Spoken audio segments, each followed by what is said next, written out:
ಶಿಷ್ಯನಿಗೆ ಬೇಕು ಬೇಕು ಅಂತಲೇ ದಾರಿ ಮಾಡಿಕೊಟ್ಟು ನನ್ನ ಭಾವನನ್ನು ಕೊಲ್ಲಿಸಿದ್ದು ಎದೆಗೆಟ್ಟುಕೊಂಡದ್ದು. ನೀವು ಸುಮ್ಮನೆ ಕೆಲಸ ಮಾಡುದು ಅವರಿಗೆ ಉಪಕಾರ ಆಗುವ ಹಾಗೆ ನೀವು ಈಚೆ ಬದಿಯಲ್ಲಿ ನಿಂತದ್ದು ಅವರು ಗೆಲ್ಲಲಿಕ್ಕೆ ಬೇಕಾಗಿ ನಮಗೆ ಗೊತ್ತಾದ್ರೆ ಆ ವರ ನನಗೆ ಬರ್ತದೆ. ನೀವು ಭವಿಷ್ಯ ನನಗೆ ಒಂದು ಯೋಚನೆ ಬರ್ತದೆ. ನನ್ನ ಭಾವನನ್ನು ನಿಮಗೆ ಕೊಲ್ಲಿಸಲಿಕ್ಕೆ ಇದ್ದವರಿಂದ ಇದರಲ್ಲಿ ಮುಖ್ಯ ನಿಮ್ಮನ್ನು ಕೊಲ್ತೇನೆ ಅಂತ ಪ್ರತಿಜ್ಞೆ ಮಾಡಬೇಕಿತ್ತು. ಹೌದು, ಪ್ರತಿಜ್ಞಾ ವಾಕ್ಯದ ಪೂರ್ಣ. ಈಗ ನಿಲ್ಲಿ ವಿಷಯ ಕಡಿಬೇಕು ಅಂತಲ್ಲ, ಅಲ್ಲ ಅದನ್ನ ಮಾಡಬೇಕು. ಅಲ್ಲ ಹೇಳುವುದಕ್ಕಿಂತ ಅದೇ ಮಾಡಲ್ಲ.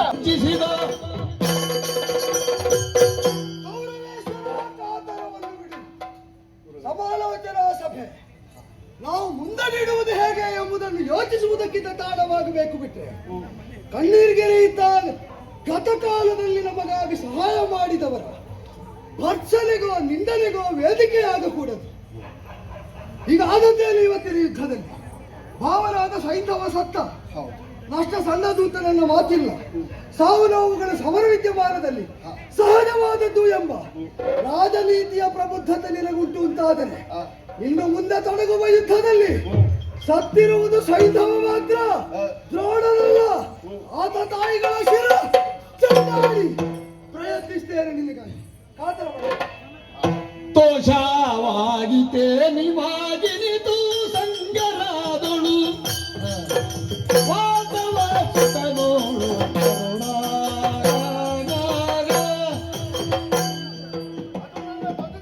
ಭಾಷೆಯಲ್ಲಿರದು ಸೈಂಧವನ ಪಾಲಿಸನೆಂಬ ಲೇದಾಯ್ತೆ ಸೈಂಧವ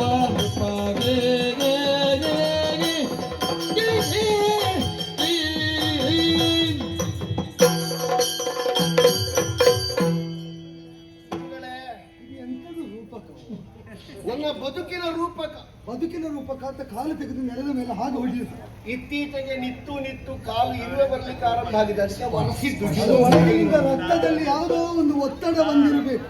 ಅದರಿಂದ ಸ್ಪರ್ಶ ಜ್ಞಾನ ಕಡಿಮೆ ಆಗ್ತದೆ. ಕೆಲವು ಏನು ಸಿಹಿ ರೋಗ ಉಂಟು ಅಂತ ನನಗೆ ಗೊತ್ತಿಲ್ಲ. ಉಳಿದವರಿಗೆ ಕಹಿ ಉಣ್ಣಿಸುವುದು ಕಾಯಕ ಅಂತ ಗೊತ್ತುಂಟು ಗುರುಗಳೇ. ಮತ್ತೊಬ್ಬರಿಗೆ ಕಹಿ ಉಣ್ಣಿಸುವ ಕಾರಣ ನಮ್ಮಲ್ಲಿ ಅದು ಹೆಚ್ಚು ಉಂಟು ಅಂತ. ಅಂದ್ರೆ ಉಳಿದವರಿಗೆ ಸಿಹಿ ಉಣ್ಣುವುದಕ್ಕೆ ಬಿಡದೆ ಕಹಿಯೇ ಕೊಟ್ಟದ್ದರಿಂದ ಸಿಕ್ಕಿದ್ದೆಲ್ಲ ನೀನೇ ತಿಂದು ಎಲ್ಲಿಯಾದ್ರೂ ಹೆಚ್ಚಾಗಿದೆ ಅಂತ. ಅಲ್ಲ, ನೀವು ಆಲೋಚನೆ ಮಾಡಿ ಯಾವುದರ ಬಗ್ಗೆ. ನೀವೆಲ್ಲ ಹೀಗೆ ಮಾಡಿದ್ರೆ ನನಗೆ ಒಂದು ಸ್ವಾಸ್ಥ್ಯ ಉಳಿದೀತ. ನಾನೀಗ ಮಾಡಬೇಕಾದನ್ನು ಮಾಡುವುದಕ್ಕೆ ಪಾಡುಪಡ್ತಾ ಇದ್ದೇನೆ. ಈಗ ಇದರಿಂದಲೂ ಸ್ವಾಸ್ಥ್ಯ ಉಳಿಯುವುದಿಲ್ವಾ? ಸೇನಾ ಪಟ್ಟವನ್ನು ನಮ್ಮ ಅಜ್ಜನ ನಂತರ ನಿಮಗೆ ಕಟ್ಟಲಾಯಿತು. ಸರ್ವಸಮ್ಮತಿಯಿಂದ ಆಯಿತು ಅಂತ ನನ್ನ ವಿಶ್ವಾಸ. 11ನೇ ದಿವಸ ಭಾರಿ ಲಾಭ ಸಿಕ್ಕಲಿಲ್ಲ. ಈಗ 10 ದಿವಸ ಸಿಕ್ಕಂತ 11ನೇ ದಿವಸ ದಿನ ಬೆಳಗಾದಾಗ ಸಿಗ್ತದೆ ಅಂತ ನಿನಗೆ ಯಾಕೆ ಭ್ರಮೆ? 12ನೇ ದಿವಸವೂ ದೊಡ್ಡ ಪರಿಣಾಮ ಇಲ್ಲ. ಆಗ್ತದೆ ಅಂತ ನಿರೀಕ್ಷೆಯಲ್ಲಿ ಹೊರಟದ್ದು ಕೈಗೂಡ್ಲಿಲ್ಲ. 13ನೇ ದಿವಸ ಒಬ್ಬ ಸತ್ತ. ಹೌದು. 14ನೇ ದಿವಸದ ಯುದ್ಧ ಇವತ್ತು. ಈಗ ನಾನು ಧರ್ಮಜನನ್ನೇ ಸೆರೆ ಹಿಡಿಯುತ್ತೇನೆ ಅಂತ ಹೇಳಿದಲ್ಲಿಗೆ ಧರ್ಮಜ ತಾನು ಹಿಂದುಳಿದು ಅಭಿಮನ್ಯು ಕುಮಾರನನ್ನು ಕವಚದಂತೆ ಮುಂದೊಡ್ಡಿದ್ದರಿಂದ ಕವಚ ಹರಿದೊಗೆಯುವ ಲಾಘವದಲ್ಲಿ ಅಭಿಮನ್ಯು ವಧೆ ಆಗಿದೆ. ಹೌದಲ್ಲ? ಹೌದು. ಅಭಿಮನ್ಯು ಸತ್ತ ಎನ್ನುವುದಕ್ಕಾಗಿ ಪ್ರತಿಜ್ಞೆ ಮಾಡಿದ ಪಾರ್ಥ. ಪ್ರತಿಜ್ಞೆ ಮಾಡಿದ ಯಥಾರ್ಥಕ್ಕಾದು. ಈಗ ಪಾರ್ಥ ಮಾಡಿದ್ದರಿಂದ ನೀವು ವಿಮರ್ಶೆ ಮಾಡುವುದಿಲ್ಲ ಬಿಟ್ರೆ ಬಾಕಿ ಯಾರು ಮಾಡ್ತಿದ್ರು ನೀವು ಮಾತಾಡ್ತಿದ್ದೀರಿ. ಅದಕ್ಕೊಂದು ತಲೆಬುಡ ಉಂಟಾ? ಹಾಗೊಂದು ಮಾಡುವುದಾ? ಈಗ ವಿಷಯ ವಿಮರ್ಶೆ ಇಲ್ಲದೆ ಹಿಂದೆ ಮುಂದೆ ನೋಡದೆ ಹಾಗೊಂದು ಹೇಳಲಿಕ್ಕೆ. ಈಗ ವಿಷಯ ವಿಮರ್ಶೆ ನೀನು ಈಗ ದೂತದ ಸಭೆಯ ವಿದ್ಯಮಾನವನ್ನೇ ಗಮನಿಸು. ದಾಸಿ ಅಂತ ನೀವು ಭಾವಿಸಿ. ಹೌದು. ದ್ರೌಪದಿಯನ್ನು ಕರೆ ತಂದ್ರಿ. ಸರಿ. ನೀವು ಹೇಳಿದ ದಾಸ್ಯವನ್ನು ಅವಳು ಒಪ್ಪಲಿಲ್ಲವಾದ್ದರಿಂದ ನೀವು ಅತಿಕ್ರಮಣ ಮಾಡುವುದಕ್ಕೆ ಹೊರಟದ್ದ, ಸೀರೆ ಸೆಳೆಯುವುದಕ್ಕೆ ಹೊರಟದ್ದ. ಅದರ ಪರಿಣಾಮವಾಗಿ ಭೀಮಾರ್ಜುನನ ಕುಲಸಹದೇವಾದಿಗಳು ಪ್ರತಿಜ್ಞೆ ಮಾಡಿದ್ರು. ಸರಿ. ಈಗ ಅವರು ಪ್ರತಿಜ್ಞೆ ಮಾಡಿದಾಗ ನಮಗೇನು ಅವಳ ಮಾನಭಂಗ ಮಾಡುವ ಉದ್ದೇಶ ಇರಲಿಲ್ಲ. ಅವಳು ದಾಸ್ಯವನ್ನು ಒಪ್ಪಿದರೆ ನಾವು ಸುಮ್ಮನಿರ್ತಿದ್ದೆವು. ಒಪ್ಪದೇ ಇದ್ದದರಿಂದ ಆದದ್ದು.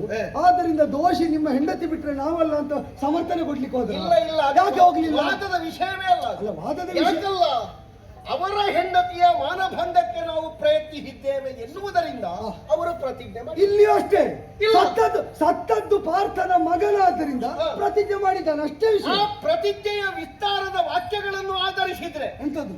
ಅವನ ಮಗ ಸತ್ತದಕ್ಕೂ ಹೌದು ಅವ ಹೇಳಿದ ಪ್ರತಿಜ್ಞಾ ವಾಕ್ಯಕ್ಕೂ ಸಂಬಂಧವೇ ಇಲ್ಲ. ಇಲ್ಲ, ಸಂಬಂಧ ಉಂಟು. ಏನು? ಮಾನುಷ ಪರಿಮಿತಿಯ ಯಾವುದೇ ಪ್ರತಿರೋಧವಾಗಲಿ ಭೀಮನೇ ಮೊದಲಾದ ಯೋಧರಿಗೋ ಹ. ಅಭಿಮನ್ಯುವಿಗೋ ಹ. ಅಧಿಗಮಿಸುವುದಕ್ಕೆ ಮೀರುವುದಕ್ಕೆ ಸಾಧ್ಯ ಇತ್ತು. ಹ. ದೈವಿಕವಾದ ವರಬಲದ ಪ್ರಾಬಲ್ಯದಿಂದ ಹ. ವ್ಯೂಹ ಪ್ರವೇಶಕ್ಕೆ ಭೀಮಾದಿಗಳನ್ನು ನಿರ್ಬಂಧಿಸಿ ಹ. ಅಭಿಮನ್ಯು ಕುಮಾರ ಏಕಾಕಿಯಾಗಿ ಹ. ಷಡುರಥರ ಜೊತೆಯ ಕಾದಾಟದಲ್ಲಿ ಹ. ಸಾವನ್ನಪ್ಪಬೇಕಾದ ಅನಿವಾರ್ಯತೆ ಬಂದದ್ದರಿಂದ ಹ. ಪಾಂಡವರಿಗೆ ಪ್ರತಿಕೂಲವಾಗಿ ದೈವ ಬಲವನ್ನು ವಿನಿಯೋಗಿಸಿದ ಸೈಂಧವನನ್ನೇ ಹ. ಕಾರಣ ಸ್ಥಾನದಲ್ಲಿ ನಿಂತು ಕೊಲ್ಲುತ್ತೇನೆ ಅಂತ ಆಡಿದ್ದು. ಇದರಲ್ಲಿ ಎರಡು ವಿಷಯ. ಎಂತದೆರಡು ವಿಷಯ? ಒಂದು, ಹ. ಚಕ್ರವ್ಯೂಹವನ್ನು ಭೇದಿಸುವುದಕ್ಕೆ ಯಾರಿದ್ದಾರೆ ಅಂತ ಚಿಂತಿಸುತ್ತಿರುವಂತಹ ಧರ್ಮರಾಯನಿಗೆ ಹೌದು. ಉತ್ತರವಾಗಿ ಅಭಿಮನ್ಯುವಿನ ಪ್ರವೇಶ. ಸರಿ. ಭೀಮನಿಗೋ ಹ್ಮ್. ನಕುಲನಿಗೋ ಹ್ಮ್. ಸಹದೇವನಿಗೋ ಹ್ಮ್. ಧರ್ಮರಾಯನಿಗೋ ಚಕ್ರವ್ಯೂಹವನ್ನು ಭೇದಿಸುವುದಕ್ಕೆ ಬರ್ತದೆ ಅಂತ ಇದ್ರೆ ಹ್ಮ್. ಮೊದಲು ಅವರೇ ಬರಬೇಕಿತ್ತು. ಈಗ ಅವರು ಬರಲಿಲ್ಲ. ಅವರು ಬಂದು ಭೇದಿಸುವುದಕ್ಕೆ ಬರುವುದು ಅಭಿಮನ್ಯು ಕುಮಾರನಿಗೆ. ಸರಿ. ಭೇದಿಸಿದಂತಹ ಆ ಹ, ಪ್ರದೇಶ ಹ. ಅಲ್ಲಿ ತೆರೆದುಕೊಂಡ ವ್ಯೂಹವನ್ನು ಹ. ತಾವು ಚಾನಾಹಾನಿ ಮಾಡ್ತೇವೆ ಅಂತ ಬೆಂಬಲಿಗರಾಗಿ ಭೀಮಾದಿಗಳು ಬಂದದ್ದು. ಹ. ಆದರೆ ಹ. ಸೈಂಧವನೇ ವ್ಯೂಹದ್ವಾರದಲ್ಲಿ ನಿಂತದ್ದರಿಂದ ಹ. ಅವರ ಯೋಜನೆ ತಲೆ ಕೆಳಗಾಯಿತು. ಹ. ಅವರಿಗೆ ಒಂದು ದಿವಸದ ಮಟ್ಟಿಗೆ ಪಾರ್ಥನನ್ನು ಉಳಿದು 400 ಪಾಂಡವರನ್ನು ಗೆಲ್ಲುವ ಹ. ಶಿವನ ವರಬಲ ಇತ್ತು. ಅದೇ ಅಭಿಮನ್ಯುವಿನ ಸಾವಿಗೆ ಕಾರಣ ಅಂತ ಹ. ನಿರ್ಣಯಿಸಿದ್ದು ನಾನು ನೀನು ಅಲ್ಲ, ಹ. ಅರ್ಜುನ ನಿರ್ಣಯಿಸಿದ್ರೆ ಅಲ್ಲ ಅಂತ ಹೇಳುದು ಹೇಗೆ? ಇದರಲ್ಲಿ ಮುಖ್ಯ ನಿಮ್ಮನ್ನು ಕೊಲ್ತೇನೆ ಅಂತ ಪ್ರತಿಜ್ಞೆ ಮಾಡಬೇಕಿತ್ತು. ಹೌದು, ಪ್ರತಿಜ್ಞಾ ವಾಕ್ಯದ ಪೂರ್ಣ. ಈಗ ನಿಲ್ಲಿ ಗುರು, ನಿಲ್ಲಿ. ವಿಷಯ ನಿನ್ನ ಕತ್ತಿಯಲ್ಲಿ ಕಡಿಬೇಕು ಅಂತ ಅಲ್ಲ, ಅದನ್ನ ಮಾಡಬಹುದು. ಅಲ್ಲ. ಇದು ಹೇಳುವುದಕ್ಕಿಂತ ಅದೇ ಅಲ್ಲ, ಮಾಡುವುದು. ನೋಡಿ, ಜಯದ್ರಥ ಅಲ್ಲಿ ನಿಲ್ಲಬೇಕು ಅಂತ ಸೂಚಿಸಿದ್ಯಾರು? ಈಶ್ವರ. ಅಲ್ಲ, ಚಕ್ರವ್ಯೂಹದ ಕೋಟೆಯಲ್ಲಿ ಅಲ್ಲಪ್ಪ, ಅದನ್ನು 4 ಅರ್ಜುನ ಇಲ್ಲದಿದ್ದಾಗ ಹ. ಒಂದು ದಿವಸದ ಮಟ್ಟಿಗೆ ಗೆಲ್ಲುವ ಯೋಗ್ಯತೆ ನಿನಗೆ ಸಿದ್ಧಿಸ್ತದೆ ಅಂತ ಹ. ಈಶ್ವರ ವರ ಕೊಟ್ಟಲ್ಲಿಗೆ ಸರಿ. ವ್ಯೂಹದ ದ್ವಾರಕ್ಕೆ ಅವ ಅಂತ ಈಶ್ವರನ ನಿರ್ಣಯ. ನೀವು ಏನಾದ್ರೂ ಮಾತಾಡಿ ನಾನು ತಲೆ ಹಾಳು ಮಾಡಬೇಡಿ. ನಿನಗೆ ಆಗದಿದ್ದದು ಅರ್ಜುನನನ್ನು ತಪ್ಪಿದರೆ ಮಿಕ್ಕ 4 ಈಡು ಮಾಡುವನೆ ಗಂಟೆ ಜಯದ್ರಥಗೆ. ಹೌದು. ನೀನು ಅವನನ್ನು ಕಳಿಸು. ಹೌದು. ನಿನ್ನ ಭಾವ ಜಯದ್ರಥ ಚಕ್ರವ್ಯೂಹದ ದ್ವಾರದಲ್ಲಿ ನಿಲ್ಲಿದ್ದ ನೀವು ಸೂಚಿ. ನೋಡು, ನೋಡು. ಯಥಾರ್ಥಕ್ಕಾದ್ರೆ ಆ ವರ ನನಗೆ ಬರ್ತದೆ. ನೋಡು, ನೋಡು, ನೋಡು. ನೀವು ಭವಿಷ್ಯ ನೋಡು, ನನಗೆ ಒಂದು ನಾನೊಂದು ಹೇಳ್ತೇನೆ. ಯೋಚನೆ ಬರ್ತದೆ. ನಾನೊಂದು ಹೇಳ್ತೇನೆ. ನನ್ನ ಭಾವನನ್ನು ಇಲ್ಲ, ಇಲ್ಲ. ನಿಮಗೆ ಕೊಲ್ಲಿಸಲಿಕ್ಕೆ ಹೌದು, ಇದ್ದವರಿಂದ ಹೌದು, ಹೌದು. ಈಗ ಹ. ಅಕ್ಷವಿದ್ಯೆಯಲ್ಲಿ ಅದನ್ನು ಉರುಳಿಸುವಾಗ ಹ. ಹಾಕಿದ್ದೆಲ್ಲ ಗೆಲ್ಲುವ ಯೋಗ, ಹ. ಅದು ವರವೋ ಬಲವೋ ಚಾತುರ್ಯವೋ ಹ. ಜಾಣ್ಮೆಯೋ ಹ. ಎಂತದಿರಲಿ ಹ. ಶಕುನಿಯಲ್ಲಿ ಹೌದು. ನೋಡು, ಹ. ಶಕುನಿ ಉರುಳಿಸಿದ ದಾಳದಿಂದ ಹ. ಗೆದ್ದವ ತಾನು ಅಂತ ನೀನು ಬೀಗಿದ್ದ ಹೌದಾ? ಹೌದು. ಅದೇ ಹೌದಾದ್ರೆ ಹ. ಈಗ ಅದೇ ತೆರನಾಗಿ ಹ. ಶಕುನಿಯ ದಾಳದ ನೈಪುಣ್ಯ, ಹ. ಸೈಂಧವನ ತಡೆಯ ನೈಪುಣ್ಯ ಹ. ನಾನು ಬಳಸಿದೆ. ಹ. ಇಲ್ಲಿ ಸೋತಾಗ ಮಾತ್ರ ಕಾರಣ ಗುರು, ಹ. ಗೆದ್ದರೆ ಹ. ಮಾವ ಉರುಳಿಸಿದ್ದಕ್ಕೂ ಅಳಿಯನೇ ಕಾರಣ. ಹ. ನೋಡು, ನಿನ್ನ ನ್ಯಾಯ ನೋಡು. ಹ. ಒಂದು ಕಡೆಯಲ್ಲಿ ಒಂದು ನ್ಯಾಯ, ಹ. ಇನ್ನೊಂದು ಕಡೆಯಲ್ಲಿ ಇನ್ನೊಂದು ನ್ಯಾಯ. ಹ. ಅಲ್ಲಿ ಗೆದ್ದರು ನೀನೇ ಹೊಣೆ, ಸರಿ. ಇಲ್ಲಿ ಸತ್ತರು ನೀನೇ ಆಯ್ತು. ಹೊಣೆ, ನಿಮ್ಮಲ್ಲಿ ನೀನೇ ಹೊಣೆ. ಅಲ್ಲ, ನಿಮ್ಮಲ್ಲಿ ನಾನು ಆ ಬಗ್ಗೆ ವಾದ ಮಾಡುವುದಿಲ್ಲ. ಬೇಡ, ಬೇಡ. ಆಯ್ತಾ? ಬೇಡ. ನೀವು ಜಯದ್ರಥರನ್ನು ನಿಲ್ಲಿಸಿದಿರಿ, ಹೌದು. ಪ್ರತಿಜ್ಞೆ ಮಾಡಿದ. ಮಾಡಿ. ಪಾಪ ನನ್ನ ಭಾವ ಇನ್ನು ಬದುಕುವುದಿಲ್ಲ ಅಂತ ಊರಿಗೆ ಹೊರಟಿದ್ದ. ನೀನು ತಡೆದೆ. ನನ್ನ ಭಾವ ಊರಿಗೆ ಹೋದ ಹೌದು. ಅಂತ ಎಣಿಸಿದ ನಾನು. ಹೌದೌದು. ಅವ ಸಭೆಯಿಂದ ಇಳ್ಕೊಂಡು ಹೊರಟದ್ದು. ಯಾರದ್ದೋ ಗಾಡಿಯಲ್ಲಿ ನೇತಾಡಿಕೊಂಡು ಬೇಕಾದ್ರೂ ಹೋಗಲಿ ಅವ. ಹೌದು, ಅವನದೆಲ್ಲ ಯುದ್ಧದಲ್ಲಿ ಬಿಟ್ಟಿದ್ದ. ಅಲ್ಲ, ಹೇಳಿದ್ದು. ಹೌದೌದು, ಹೌದು, ಗೊತ್ತಾಯ್ತು. ಹೌದೌದು, ಗೊತ್ತಾಯ್ತು. ಆ, ಯಾರದ್ದೋ ಗಾಡಿಯಲ್ಲಿ ನೇತಾಡಿ ಅವ ಹೋಗ್ತೇನೆ ಅಂತ ಹೊರಟ. ಹ. ನೀವೇನ್ ಮಾಡಿದಿರಿ? ಅಂತೂ ನಿಮ್ಮ ಕಾಲಡಿಗೆ ಹಾಕುವಾಗ ಹ. ಹಾ ನಾನಿದ್ದೇನೆ ಅಂತ ಹೇಳಿದ್ರಿ. ನೀನು ಮಧ್ಯದ್ದು ನುಂಗಬೇಡ. ನಿನ್ನ ಭಾವನದ್ದು ಹೇಳುವಾಗ ಹ. ಯೋಚನೆ ಮಾಡು. ಹ. ನಾನು ಅರ್ಜುನನೊಬ್ಬ ತಪ್ಪಬೇಕು ಅಂತ ಹೇಳಿದಾಗಲೇ ಹ. ಅರ್ಜುನ ಎದುರಾದ ಕಾಲದಲ್ಲಿ ಹ. ನನ್ನದಾದರೂ ನಡೆಯುವುದಿಲ್ಲ ಅಂತ ಸೂಚನೆ ಕೊಟ್ಟಾಗಿದೆ. ಹ. ಊರಿಗೆ ಹೊರಟವನನ್ನು ತಡೆದು ನಿಲ್ಲಿಸಿದ್ದು ನೀನು. ಹ. ನಾನು ಹೇಳದೆ ನಮ್ಮ ಗುರುಗಳಿದ್ದಾರೆ ನೋಡಿಕೊಳ್ತಾರೆ ಅಂತ ಭರವಸೆ ಕೊಟ್ಟದ್ದು ನೀನು. ನಾನು. ಕರ್ಕೊಂಡು ಬಂದು ಕಾಲಿಗೆ ಹಾಕಿದ ಕಾಲ ನಾನು. ನನ್ನಿಂದ ಆಗುವುದಿಲ್ಲ ಅಂತ ಮೊದಲಿಗೆ ಹೇಳಿದ್ದು ಆಮೇಲೆ ನಾನು. ಆಮೇಲೆ ಆಮೇಲೆ ನೀನು ನನ್ನನ್ನು ನಿದ್ರೆ ಮಾಡ್ಲಿಕ್ಕೆ ಬಿಡದಿದ್ದೆ. ಆದರೂ. ನನಗೆ ಸಾಮರ್ಥ್ಯ ಇದ್ದದೆಲ್ಲ ಉಪಯೋಗಿಸಿ ಏನಾದ್ರೂ ಮಾಡ್ತೇನೆ ಎಲ್ಲದು ಅಂದೆ. ಸಾಯ್ಲಿಕ್ಕವ? ಹೌದು. ನೀವು ನಿಮ್ಮ ಶಿಷ್ಯನಿಗೆ ಬೇಕು ಬೇಕು ಅಂತಲೇ ದಾರಿ ಮಾಡಿಕೊಟ್ಟು ಹಾಗೆ ಹೇಳು. ನನ್ನ ಭಾವನನ್ನು ಕೊಲ್ಲಿಸಿದ್ದು ನೀವು. ಹೇಳು. ನಿಮ್ಮ ಎದೆಗೆಟ್ಟುಕೊಂಡದ್ದು ನೀವು. ಸುಮ್ಮನೆ ಕೆಲಸ ಮಾಡುವುದು ಅವರಿಗೆ ಉಪಕಾರ ಆಗುವ ಹಾಗೆ ನೀವು ಈಚೆ ಬದಿಯಲ್ಲಿ ನಿಂತದ್ದು ಅವರು ಗೆಲ್ಲಲಿಕ್ಕೆ ಬೇಕಾಗಿ ನನಗೆ ಗೊತ್ತುಂಟದು. ನಿನಗೆ ಬೆವರಿಗಿಂತ ಹೆಚ್ಚು ರಕ್ತ ಹರಿಸಿದ ಗುರುವಿನ ಪ್ರಾಮಾಣಿಕತೆ ರಕ್ತದ ಪ್ರಾಮಾಣಿಕತೆ. ಅವನಾಗುವುದಿಲ್ಲ. ಗೋಪತಿ ಬಿಡು ಬಿಡು ಚಿಂತೆಯ ಬಿಡು ಬಿಡು ಬಿಡು.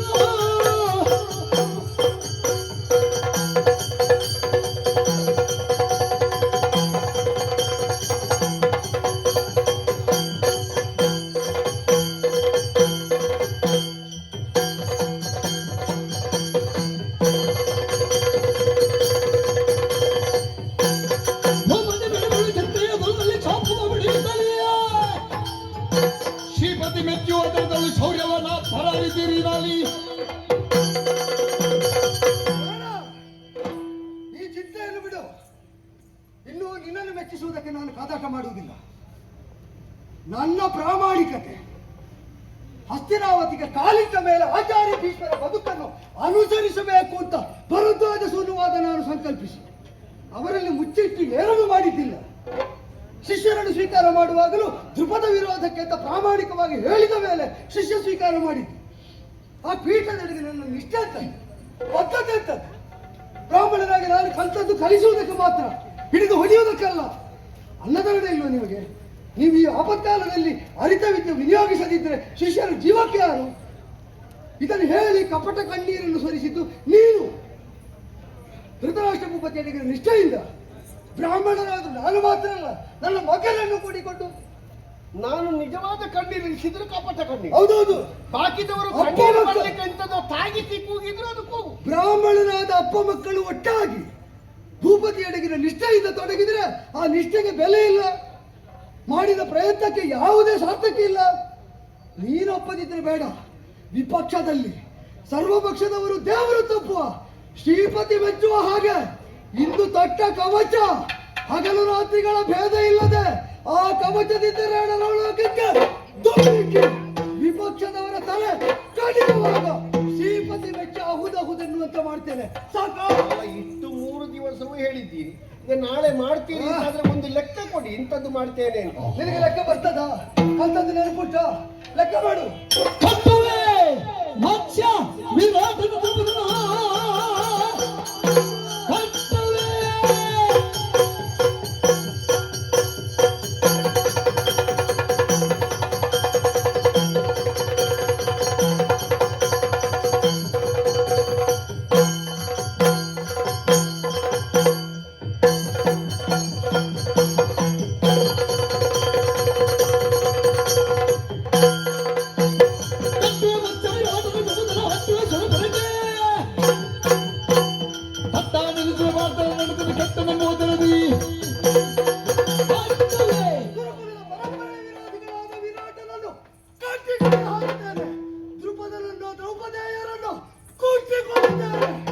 ಇಷ್ಟು ಮಾಡದ ಹೊರತಾಗಿ ನಾನು ಶಿಬಿರಕ್ಕೆ ಬರುವುದಿಲ್ಲ.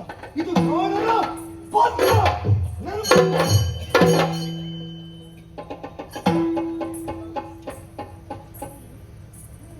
ನಿಮಗೆ ಗೊತ್ತುಂಟ ಅಶ್ವತ್ಥಾಮ ಎಲ್ಲಿದ್ದಾನೆ? ನಿಮಗೆ ಗೊತ್ತುಂಟ ಅಶ್ವತ್ಥಾಮ ಎಂತದ್ದು? ನೀನು ಬೆಕ್ಕು ಬಂದವನಾಗ ತಲಾಡಿಸಿ ಎಂತದ್ದು ಹೀಗೆ ಅಲ್ಲ ಗೊತ್ತಿಲ್ಲ, ಹುಡುಕ್ಬೋದು. ಹುಡುಕಬೇಕು. ನಿನಗಾಗಿ ಅಲ್ಲ, ನನಗಾಗಿ. ಒಂದು ಅನ್ನದ ಋಣ ತೀರಿಸದ ಸಾಯಬಾರ್ದಲ್ಲ. ಅದಕ್ಕೆ ಪಕ್ಷಕ್ಕಾಗಿ ಅಲ್ಲ, ಅಪ್ಪನಿಗಾಗಿ. ಧ್ರುಪದ ವಿರಾಟನ ಮಕ್ಕಳು ಎಲ್ಲಿ ಕಂಡ್ರು ಹುಡುಕಿ ತೆಗೆದು ತಲೆ ಹೊಡೆಯಬೇಕಂತೆ. ನಿನ್ನ ಅಪ್ಪ ದ್ರೋಣನ ಆಜ್ಞೆ ಅಂತ ಹೇಳಬೇಕು ಅವನಿಗೆ. ಇನ್ನು ನಾನು ಹೊರಟ ಕಾಲಿಗೆ ಅಡ್ಡ ಬರಬೇಕು. ತೊಡಗಿಸುವುದವರು ಅಡ್ಡ ಬರುವುದವರು. ಆಯ್ತಾ? ನಿನ್ನ ಆತ್ಮಕ್ಕೆ ನೆಮ್ಮದಿ. ಸತ್ಯದ ನನ್ನ ಆತ್ಮಕ್ಕೆ ಶಾಂತಿ ಸಿಗ್ಲಿಕ್ಕೆ ಈ ಸಲ ಬ್ರಾಹ್ಮಣ ಒಳ್ಳೆ ಬಿಸಿಯಾಗಿದೆ ಅಂತ. ಹೌದಾ?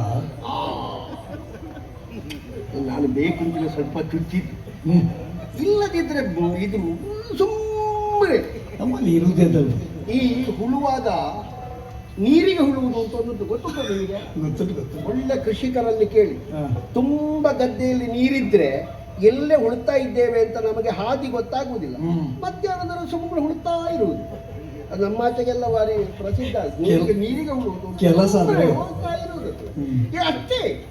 ನಮ್ಮ ಗುರುಗಳು ಅಂತ ಹೇಳಿದ್ದಲ್ಲ, ಇವರಿಗೆಲ್ಲ ದಿನ ಹೋದ್ರೆ ಆಯ್ತು ನೋಡಿ. ಮತ್ತೆ ಯಾರು ಗೆಲ್ಲಿ ಯಾರು ಸಾಯಿ ಅವರಿಗೆ ಶಾಶ್ವತ ಉಂಟಲ್ಲ. ಈಗ ಧರ್ಮರಾಯ ಆದ್ರೂ ಅವರನ್ನು ಬಿಡುವುದಿಲ್ಲ, ಅದು ವಿಷಯ. ಕೆಲವರೆಲ್ಲ ಪಕ್ಷದಲ್ಲಿ ಇದ್ದಲ್ಲೇ ಸುಮ್ಮನೆ ಇರುವುದು. ಯಾವ ಪಕ್ಷ ಬಂದ್ರು ಅವರಿಗೆ ಉಂಟಲ್ಲ, ಮತ್ತೆ ಅವರಿಗೇನು. ಅದಕ್ಕೆ ಸ್ವಲ್ಪ ಬಿಸಿ ಮಾಡಿದ್ದು ಮಾತ್ರ. ಇವತ್ತೊಂದು ಏನೋ ಮಾಡ್ತಾರೆ ಮಾತ್ರ, ಮತ್ತೆ ಅವರನ್ನೆಲ್ಲ ನಮಗೆ ಪ್ರಯೋಜನದ್ದಲ್ಲ. ಕೆಲವು ಮುದುಕರನ್ನು ಕೊಡ್ತೇನೆ ಅಂತ ಹೇಳಿದ್ದು, ಹೋಗ್ಲಿ ಅತ್ತಲಾಗಿ ಅಷ್ಟಾದ್ರೂ ಮುಗಿ. ಈಗ ಆ ಮಾಣಿ ಎಲ್ಲಿ ಉಂಟಪ್ಪ? ಒಂದು ಸ್ವಲ್ಪ ಜನ ಕಳಿಸಿ ಆ ಮಾಣಿಗೆ.